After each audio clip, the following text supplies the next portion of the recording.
She stepped off the bus with her hands hidden inside regulation gloves. No one noticed the calluses beneath, or the decade of scars written across her skin. The California sun beat down over Camp Pendleton, sharp and merciless, but it wasn't the heat that made her shoulders heavy. It was the silence, the stares.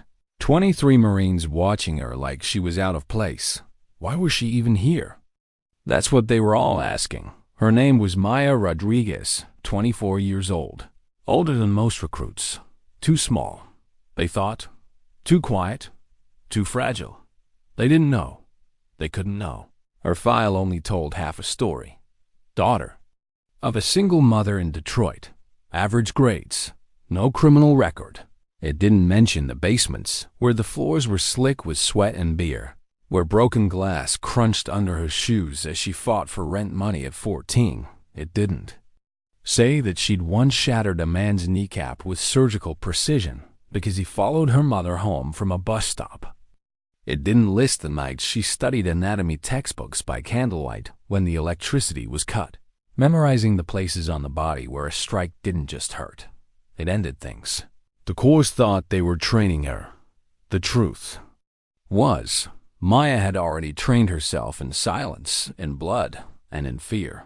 She moved through the formation line with her duffel bag slung high on her back, her stride too steady for someone who should have been intimidated. Around her, Marines carried themselves like predators. These weren't ordinary recruits. They were handpicked, hardened, tested in Iraq and Afghanistan. Men with the swagger of deployments behind them. Men with scars on their faces and tattoos curling up their arms. And then there was her. A staff sergeant's voice ripped through the air like gravel, dragged across steel. Williams. His eyes were dead. His tone colder than the rifle slung on his shoulder. Pair up for hand-to-hand assessment.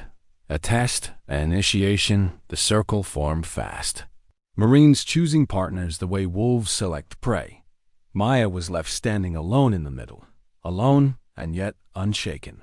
That's when she heard the chuckle. "I'll take the girl." The voice carried across the yard like a death sentence. James Tank Morrison, 6'4", 260 pounds of carved muscle, a jaw sharp enough for a recruiting poster. The man was a legend on base, the one who'd supposedly punched through a concrete wall in Fallujah. A walking monument to force, his presence drew laughter, jeers, even mock sympathy. "Try not to break a nail, princess." The others chuckled. Some shook their heads as if this wasn't a fight, but a funeral. Tank stripped down to his PT shirt. Fabric straining against arms that looked built for war. He sneered, flexed, smirked. "Maybe we should get you some pink gloves to match your lipstick." Maya said nothing. She never did, not before a fight. Her hand brushed a scar along her knuckle, a memory of the night she dropped a heavyweight boxer known as Concrete. Williams, he'd promised to end her career. She ended his consciousness in 38 seconds. No one here knew. Not yet. They only saw a woman. 5'6", lean, quiet, out of place. They didn't see the scars carved into her memory. Meditation sessions alone in dark buildings, while gunshots rang in the streets outside. The patience of someone who had survived chaos without blinking. Staff Sergeant Williams barked the rules.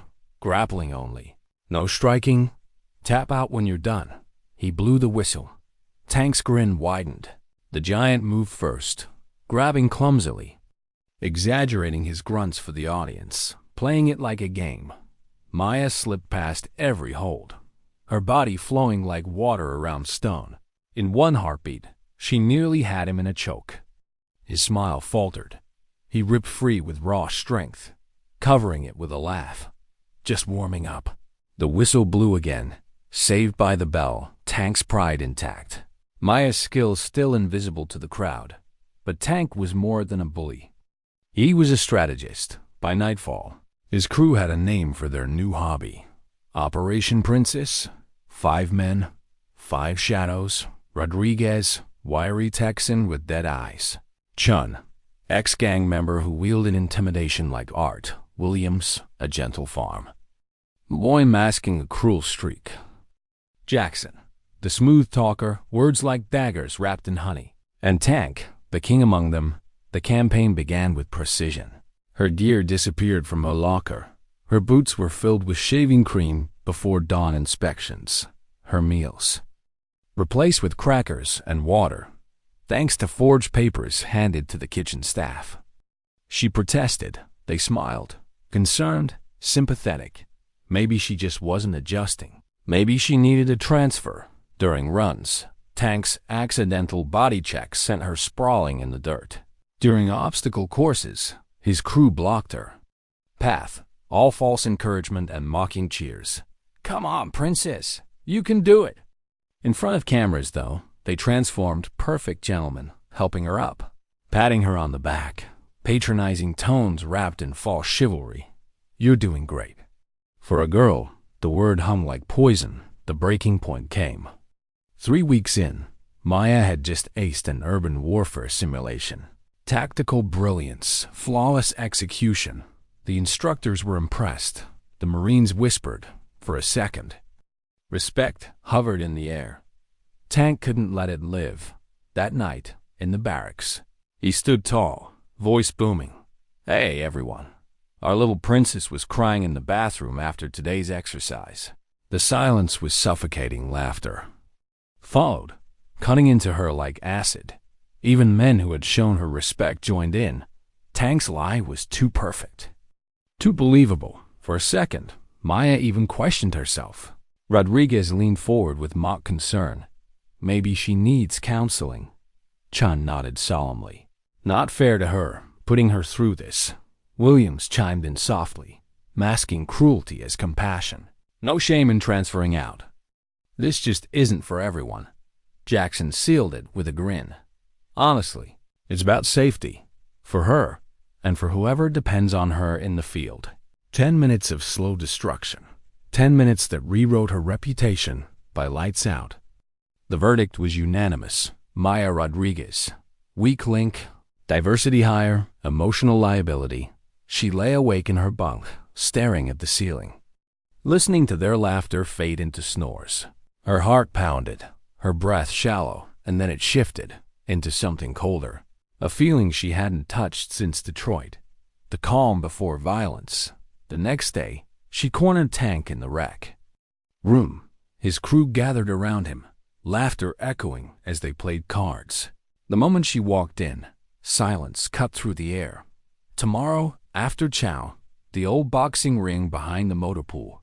You and your boys, all at once." Tank grinned. "Predatory. You sure about that, sweetheart?" "We might break you." Her voice didn't waver. "Winner stays. Loser transfers out." The smile she gave him was winter itself. "You're welcome to try." By sunrise, word had spread like wildfire. Betting pools erupted.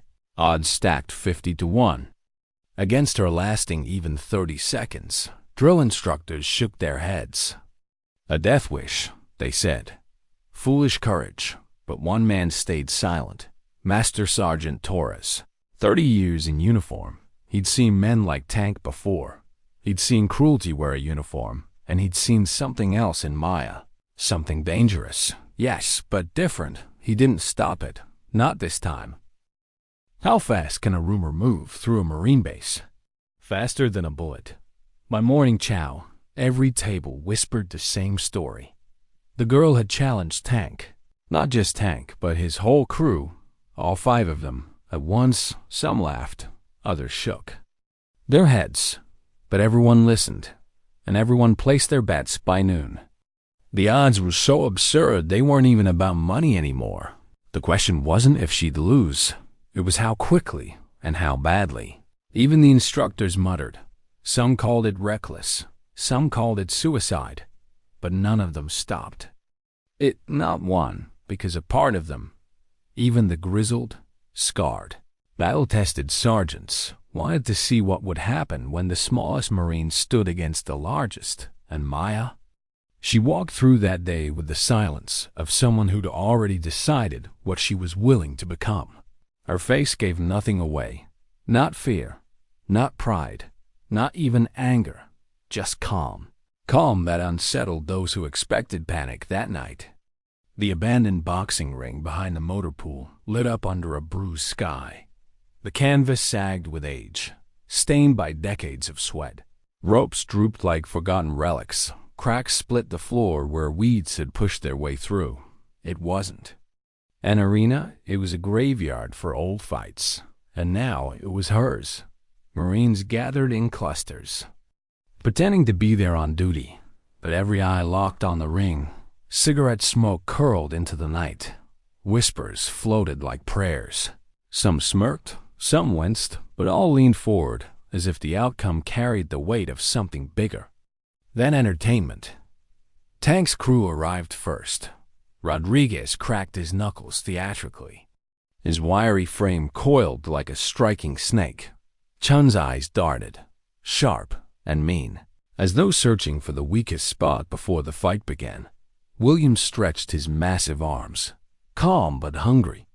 Jackson smoothed his hair, already rehearsing the excuses he'd feed to anyone who asked afterward. And Tank stood like a king among wolves, chest broad, arms gleaming with sweat, confidence carved into every muscle. He shadowboxed for the crowd, grinning wide, soaking in the laughter and cheers. "This'll be quick," he told the spectators.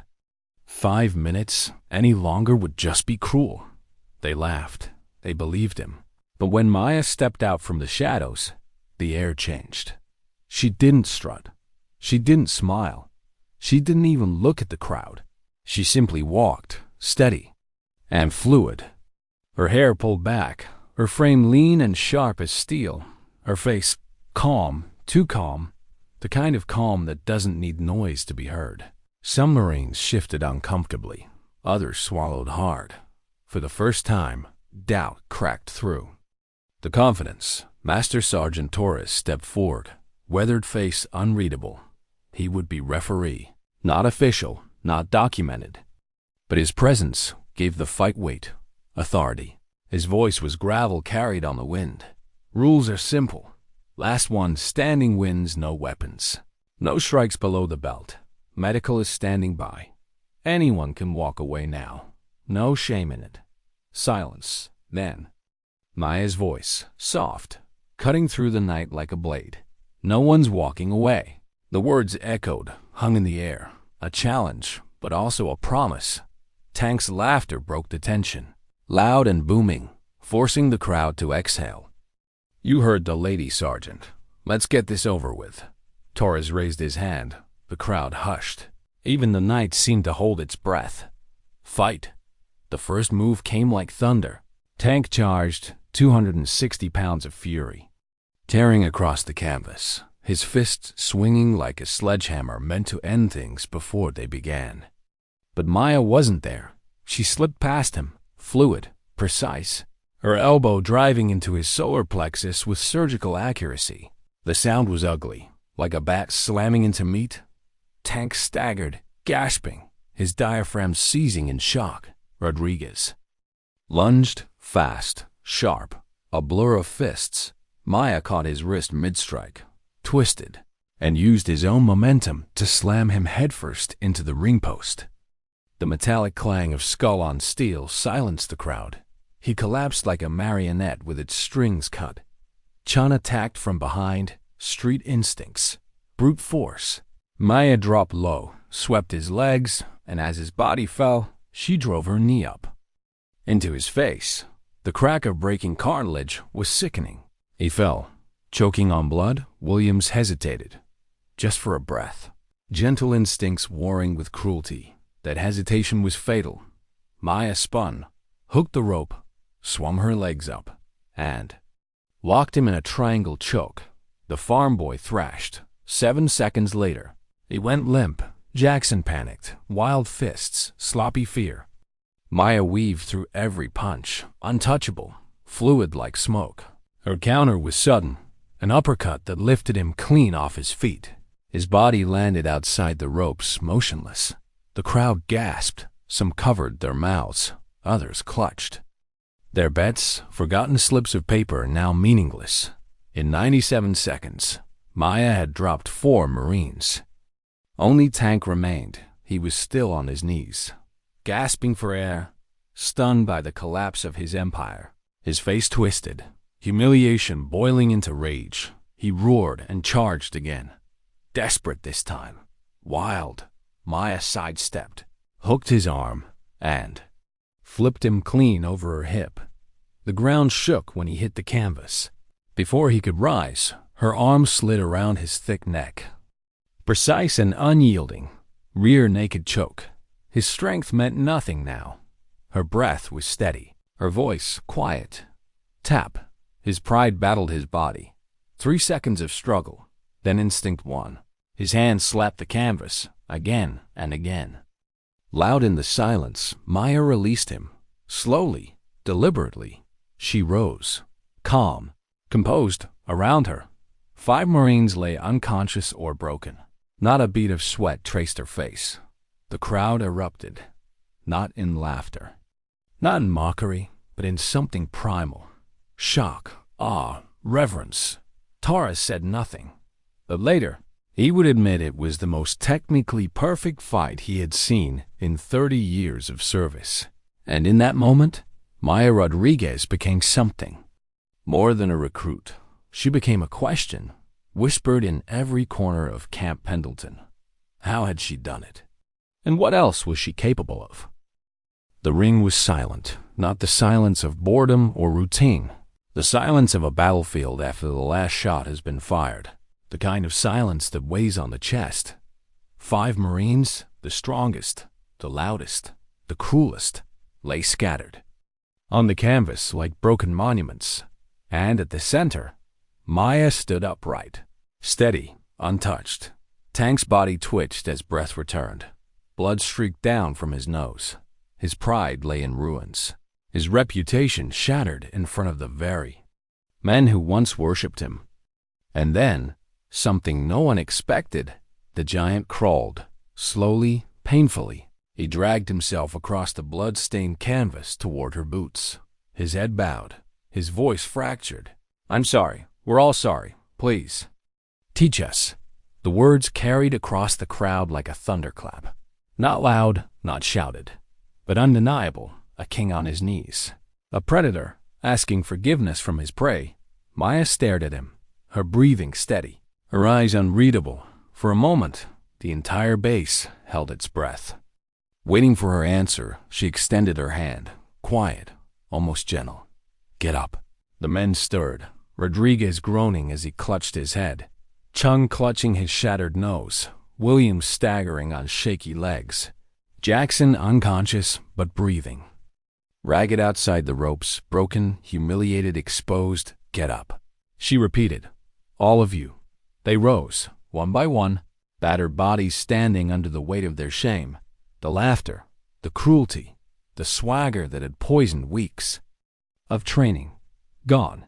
What replaced it wasn't pride. It wasn't hate. It was something new.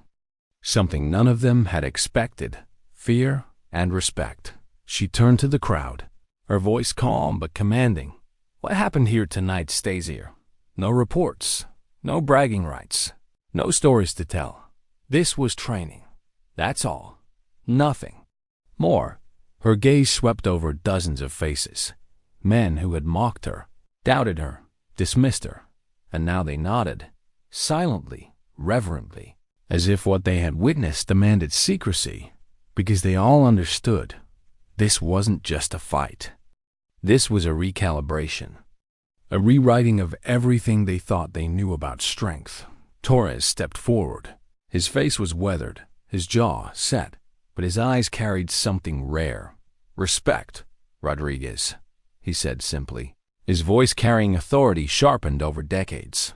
"My office, 0800. We need to discuss instructional capabilities." The crowd began to disperse slowly, as though leaving a sacred place. Whispered conversations followed. Eyes darted toward Maya, not with ridicule now, but with an uneasy reverence. No one spoke of bets anymore. Money didn't matter. The rules of the base had changed, and everyone knew it. Tank and his crew lingered, bruised, bloodied, stripped of arrogance. Maya didn't walk away. She faced them, her tone stripped of triumph. "Tank," she said, her voice level. "You're strong, but strength without technique is just noise." His jaw tightened. He didn't argue. "Rodriguez, you're fast, but speed without precision is just movement." The Texan looked away, shame burning in his face. "Chun, you've got heart, but courage without wisdom is recklessness." Chun's hand pressed against his broken nose, but his nod was real. "Williams, you hesitate because you're gentle. That's not weakness. It's what will make you a leader one day." The farm boy blinked, eyes wide. No one had ever called his hesitation anything but failure. And Jackson... She glanced toward the unconscious body outside the ropes. "He understands people. That's a weapon more powerful than any fist." Her words struck deeper than any chokehold, any strike. For the first time, they weren't enemies. They weren't bullies. They were students. And Maya, she wasn't just a fighter anymore. She was something else. Later that night, back in the barracks, Tank sat alone on his bunk, his face swollen and bruised.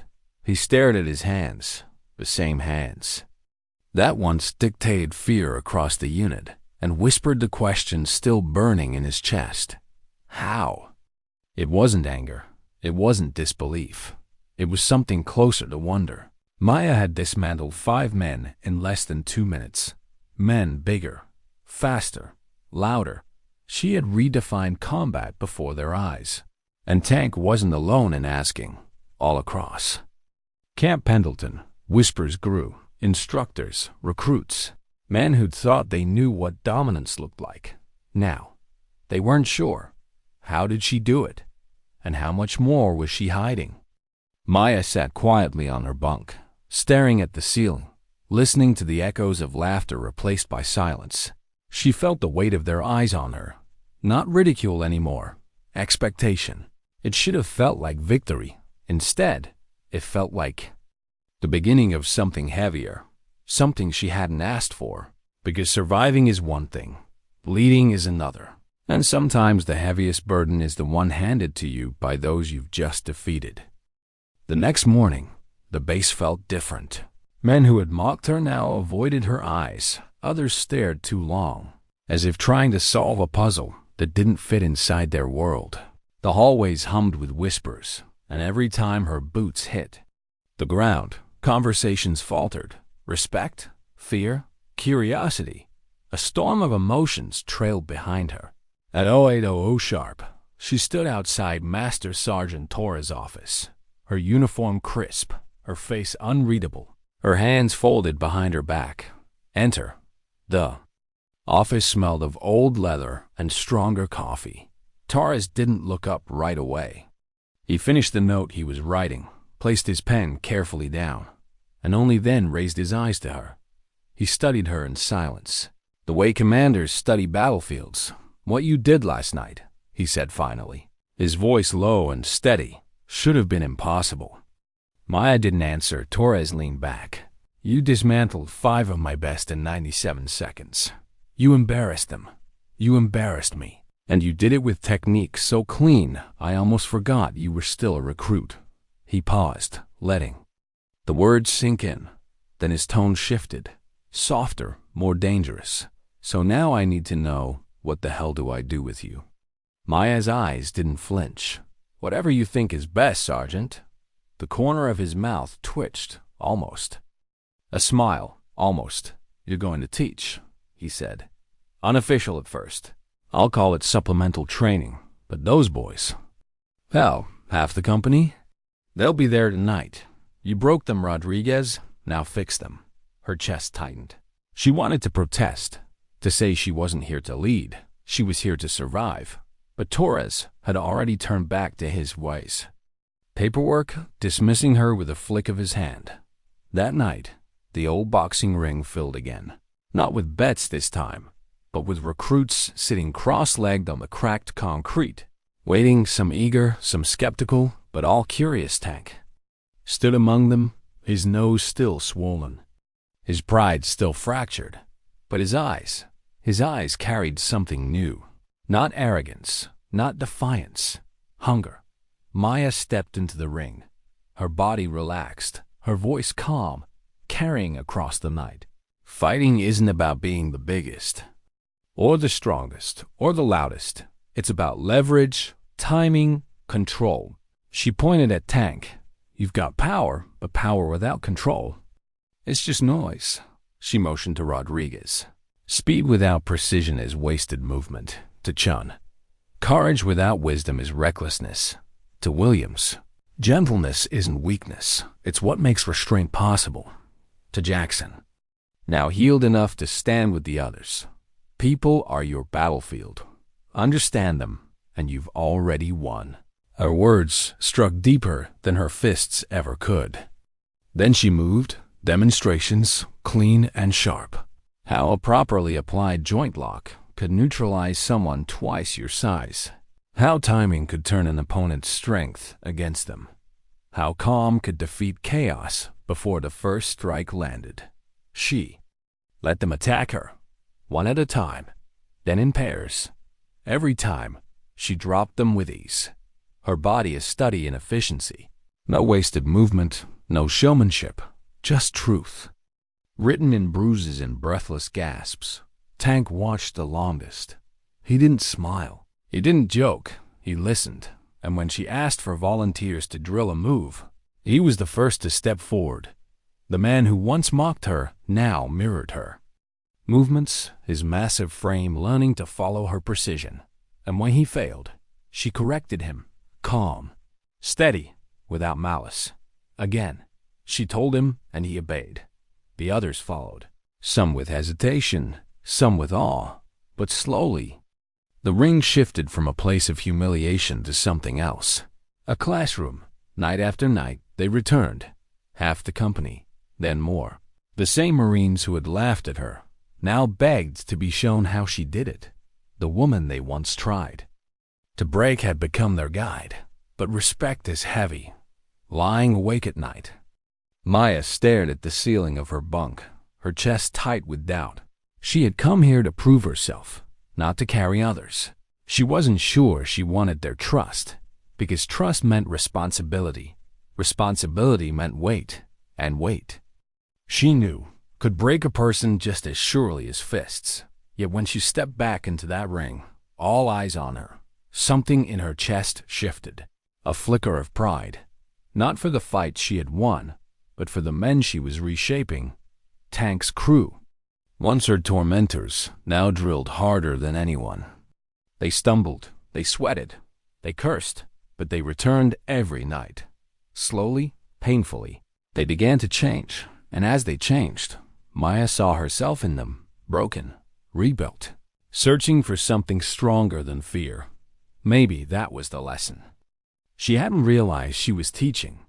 That strength isn't about how loud you are when you dominate. It's about how quiet you are when you endure. Change in the cores never comes easy. It creeps in slow, quiet, the way dawn creeps through a battlefield after a long night. But at Camp Pendleton, it wasn't dawn that shifted things.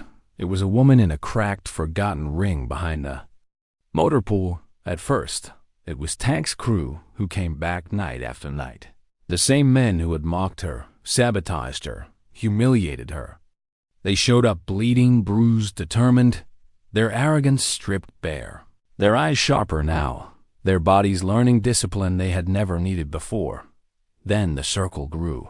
Marines from other platoons wandered in, first pretending to just watch, then stepping onto the mat when they thought no one was paying attention.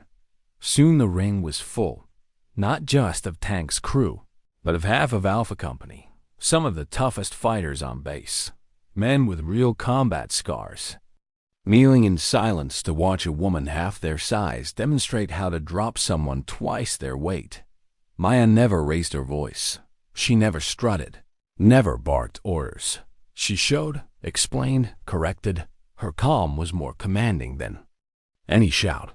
Technique beats strength, she repeated. Timing beats speed. Calm beats chaos. Simple, clean, but her voice carried like gospel, because she had already proven every word with the wreckage of 5 men. Even Tank, The man who once made her life hell became her most dedicated student. Where he once used brute force, he now practiced precision. He stopped mocking. He stopped boasting. When other Marines struggled, he stepped in beside her to help correct their form. Something no one had expected happened. The base's biggest bully had become Maya's shadow. The whispers spread. Men who once laughed at her now repeated her lessons to others. Jokes about the princess stopped. In their place came questions. Respect, a cautious kind of reverence, but not everyone welcomed it. Some instructors frowned when they saw how quickly Maya's unofficial training had grown. To them, it was disorder. A recruit teaching Marines? It cut against every line of protocol. One sergeant muttered that if command found out, Torres' head would be on the chopping block. Yet even those voices quieted when they saw the results. Obstacle course times improved. Sparring injuries dropped. Fireteam coordination sharpened. Alpha Company, already an elite unit, was suddenly outpacing every other group on base. Men who once fought each other with arrogance now moved like parts of the same machine. And at the center was the woman no one had wanted. But inside Maya, the conflict only grew heavier. Every night, when the crowds dispersed, when the lights dimmed, when Tank and his crew lingered to thank her before leaving, she sat alone in the cracked ring.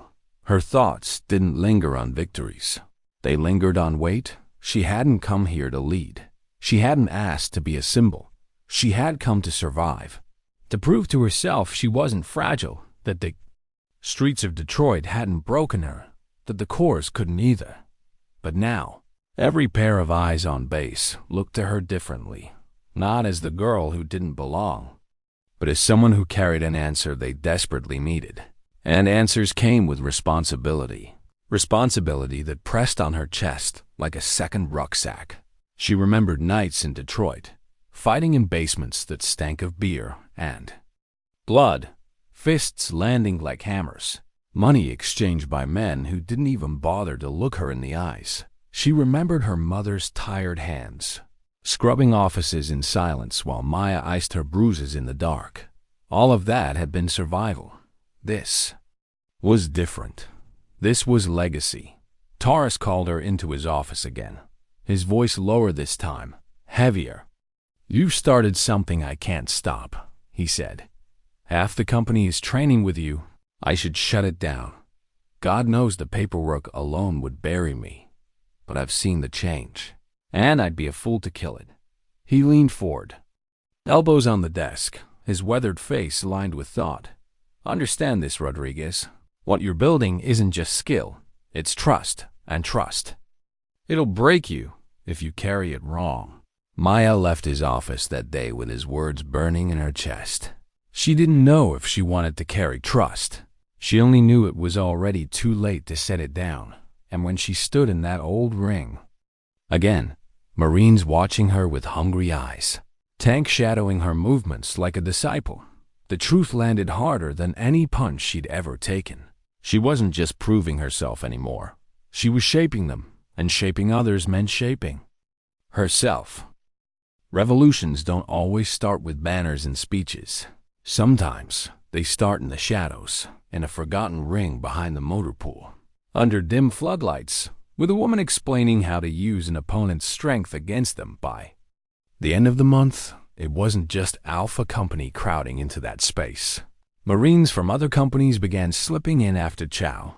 At first, they came in 2s and 3s, pretending they were just curious. Soon, they came in squads, sitting cross-legged on the cracked floor, eyes fixed on Maya. She didn't call it teaching. She hated that word, but that's what it was. She broke down movements into clean mechanics.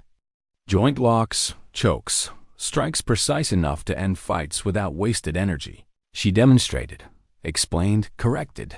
No bluster, no theatrics, just quiet truth and word spread. It started as whispers in the barracks. Then it reached the instructors.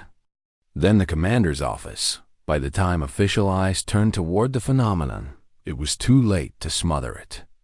Alpha Company, once just another recon training unit, now drilled sharper, moved faster, scored higher than any other company on base. Their combat evaluations became legend. Obstacle course records shattered. Urban warfare simulations that once left Marines gasping were now completed with unnerving efficiency. The reason? A woman half their size who spoke softly and fought like water carving stone. Maya hated the attention. Everywhere she went, eyes followed. Men who once mocked her now nodded respectfully in chow lines. Instructors who dismissed her now paused to watch her drills. She could feel it spreading, this myth they were building around her, and it pressed on her chest heavier than any pack she had ever carried. At night, she sat alone in the ring after the others had gone, staring at the ropes sagging in. Silence. She thought of Detroit, the cracked basements, the stink of sweat and blood, the cold satisfaction of survival. Back then, she fought to protect herself and her mother. Nothing more. No crowds, no legacy, just survival. This was different. This was dangerous, because legacy could betray you. Legacy could crush you. Tank noticed one night. When the others left, he stayed. His nose still bore the faint bend from where she'd broken it, but his eyes no longer carried arrogance. They carried something closer to loyalty. "You don't like it, do you?" he asked. Maya didn't look up. "Like what?" "The way they look at you, like you're some kind of legend." She was quiet for a long time. Then, "I didn't come here for them." Tank nodded, leaning on the ropes. His massive frame looked smaller under the night sky. "Doesn't matter. You've got 'em anyway. They'd follow you into hell now, even me." The words unsettled her more than any insult he'd ever thrown. Because they were true, Torres saw it too. He called her into his office again, his tone half admiration, half warning. "You've done in weeks what the course tries to do in years. You've taken arrogance and turned it into discipline, taken hostility and turned it into loyalty. Do you understand what that means?" Maya's jaw tightened. "It means they're stronger." Torres shook his head. "It means you're responsible for them now." The word responsible stuck like a knife. She didn't want it. She didn't ask for it. But the truth was undeniable.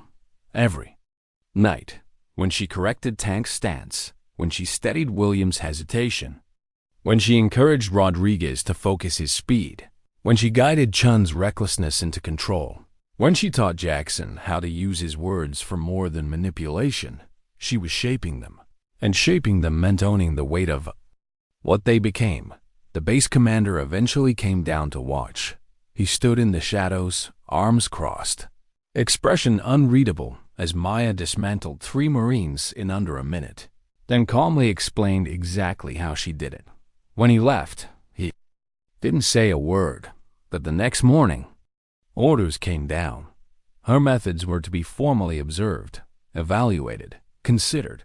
The girl who once ate crackers alone in the mess hall was now being whispered about in offices where generals planned doctrine. But in the quiet of her bunk, with the lights out and the barracks breathing heavy around her, Maya still felt the same gnawing truth. She hadn't come here to be a leader. She hadn't come here to change anyone. She had come here to survive, and survival and legacy don't always walk the same road. Graduation day at Camp Pendleton looked the same as it always did. Rows of pressed uniforms, the sharp snap of boots, the weight of family eyes watching from bleachers. The air smelled of polish, sweat, and ceremony. But beneath the surface, something was different. Alpha companies stood taller, their formation tighter, their movements sharper. Weeks of training had sculpted them into soldiers. Yes, but something else had shaped them too. Something no one outside the company could see. A quiet force that had rewritten them from the inside out. Instructors noticed. Families noticed. Even the commander, who rarely betrayed emotion, nodded once with an expression that hinted at pride and Maya. She stood in the back row, her face calm, her uniform flawless, her heart heavy with something she couldn't quite name. Pride, maybe, or relief, or the quiet ache of knowing that the thing she built here wasn't hers to keep. When the evaluations were announced, The numbers shook the field. The Alpha Company had achieved something no unit had ever done before. A perfect score in combat readiness. Not a single Marine below standard. Every man and woman not only passed, they excelled. Whispers ran through the crowd. Some called it luck. Others called it impossible. But inside Alpha Company, they knew the truth. They knew who had carried them here. Then Tank stepped forward. It wasn't planned. It wasn't protocol. But when his massive frame broke from formation and walked toward the podium, no one stopped him. His nose still bore a faint scar from where she'd broken it. His voice, when it rose, carried across the crowd like thunder. Maya Rodriguez didn't. "Just teach us how to fight," he said. "She taught us what it means to be warriors." The field hushed. Not because we can hit harder, not because we can run faster, but because we understand when and why and how to protect. She showed us that strength isn't about breaking people. It's about knowing when not to. 4. A heartbeat. No one moved. Then the sound swelled. Hands clapping, voices cheering. Marines and families rising to their feet. A standing ovation that rolled like a wave, washing over the parade ground until it felt less like applause and more like release. Maya stood frozen in formation, her chest tight, her throat burning. She had never wanted speeches, never wanted glory, but hearing his words from the same man who once humiliated her in front of everyone, it hit her deeper than any punch ever had. The ovation lasted minutes, long enough to feel eternal, when it finally faded and the ceremony ended. Alpha Company dispersed into laughter and celebration. Families embraced, medals were pinned, photos were taken, but Maya slipped away, quiet, alone. She found herself back at the old boxing ring, the place where it all had begun. The ropes sagged, the canvas stained, the weeds pushing through cracks. It looked the same as that night, but everything else had changed. Tank and his crew found her there, not as bullies, not as opponents, as something else. Students, brothers, warriors reshaped by her hands. "Thank you," Tank said simply, his voice low, "for showing us who we could become." The others nodded. Rodriguez, Chen, Williams, Jackson. Their faces still bore faint scars of that night, but their eyes carried something entirely new: respect, gratitude, loyalty. Maya looked at them, at the men who once tried to destroy her, and felt a quiet truth settle in her chest. Enemies could become something more valuable than friends. They could become proof that people can change, proof that even cruelty can be reshaped into strength. She didn't give a speech. She didn't need to. Her silence spoke louder than words. 3 weeks after graduation, the orders came. A plain envelope, a few sheets of paper, and a directive that would change everything. Maya Rodriguez, reassigned to the Marine Corps' Martial Arts Center of Excellence. Not as a student, as an instructor. Her methods, the techniques she carved from Detroit basements and battlefield simulations, were to be studied, refined, and taught across the Corps. Marines she would never meet. Men and women scattered across the globe would carry her lessons into combat. The Detroit Destroyer. That was what they called her now. A name whispered with awe, written into reports, passed from base to base like wildfire. But titles never meant much to Maya. She wasn't chasing names. She was chasing something else. Truth. On her final night at Camp Pendleton, she walked alone to the old boxing ring.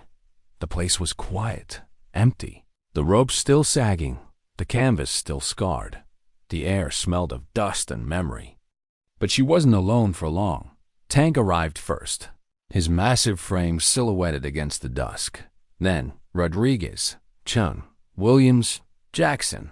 Behind them, more faces appeared. Men and women from Alpha Company. Some she had fought, others she had taught. Marines whose lives had shifted under her hand. They didn't come for training. They didn't come for ceremony. They came for one thing: closure. Tank stepped forward, his voice steady, carrying the weight of them all. "Thank you." for showing us who we could become. Maya studied their faces.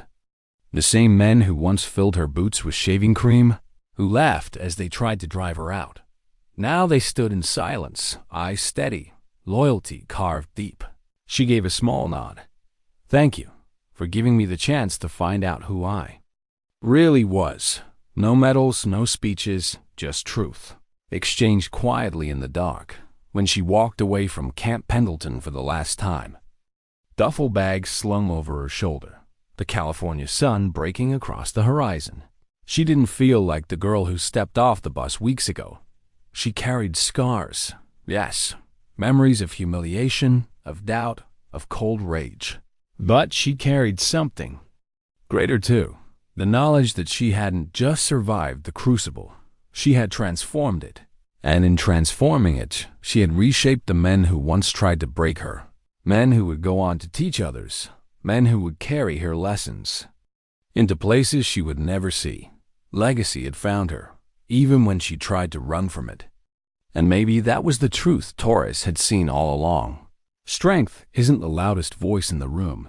Strength is the one that endures in silence, the one that bends cruelty into discipline, fear into respect, weakness into something unbreakable. Sometimes dignity doesn't speak. It simply acts.